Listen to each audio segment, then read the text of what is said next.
Hello, if you are watching this video, it is because you're probably struggling with the powers of the three branches and keeping them separated in your head.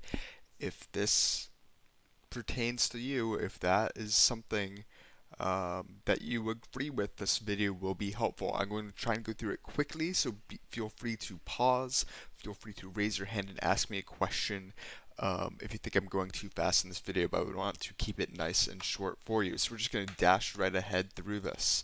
Alright, as we already know, the legislative branch, House of Representatives and the Senate, we already know this. They make the law, but they do more than make the law. They also have these powers. These are the powers that you're going to need to know for the test. They have the power to tax, the power to borrow money, to coin money. If a question is asking you, what branch has the power to do things with money? It's usually the legislative branch. There is one exception. The only exception is the power to create or to propose the annual budget. That's the executive branch. But it has to be approved by the legislative branch. Right? So if it has to do with money or approving the budget, legislative branch. The power to declare war, the power to raise and support an army, and to make laws that are necessary and proper, right?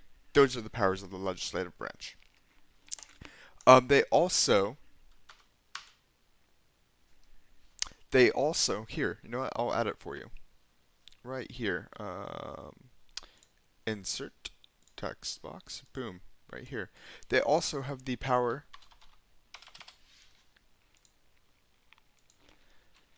to approve presidential appointments. They have that power as well. They also have the power to...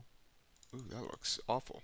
They also have the power to impeach the president or someone from the judicial branch. Impeachment. Boom, we just added it. We just added it so you can no longer forget it. It is impossible for you to forget because we just added it to this slide. Alright. So now that we know all of this, we're going to move on to the executive branch, right? They enforce the law, we know that, but there is more to the executive branch than that. They provide leadership, they develop goals for the country and the policy. The requirements: natural born citizen, 35 years old, live here for at least 14 years. Alright, but let's skip ahead to the powers of the president. They're the commander-in-chief of the Army and the Navy, and the Air Force and Coast Guard and so on. They're the commander-in-chief. They choose where the troops can go and at what time. They can veto laws. This one's going to be especially important for you. They can veto the law. While the executive branch can veto a law, the Congress can overturn that veto with a 2/3 vote. And lastly, they can make treaties, but the Senate has to approve it.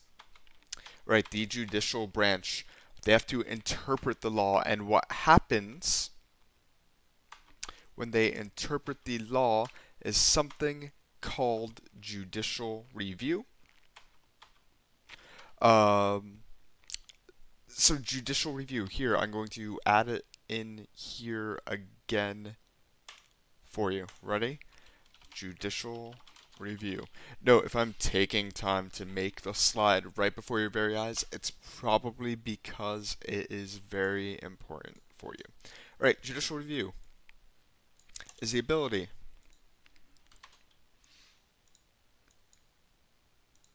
let's make it white, and let's make it nice and big for you. There we go. The ability for the federal courts, like the Supreme Court,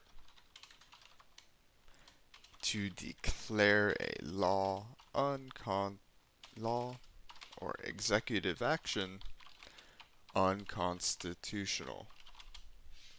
Excuse my misspelling. Boom. fixed. Ready? That is judicial review. You cannot forget what this is, right? You need to know that when they're approved by the Senate, they hold their office for life, unless they decide to retire. But they hold it for life. All right, these are the important things about the judicial branch. All right, I think I did that as fast as I possibly could. I didn't do well, so I'm gonna start over. All right.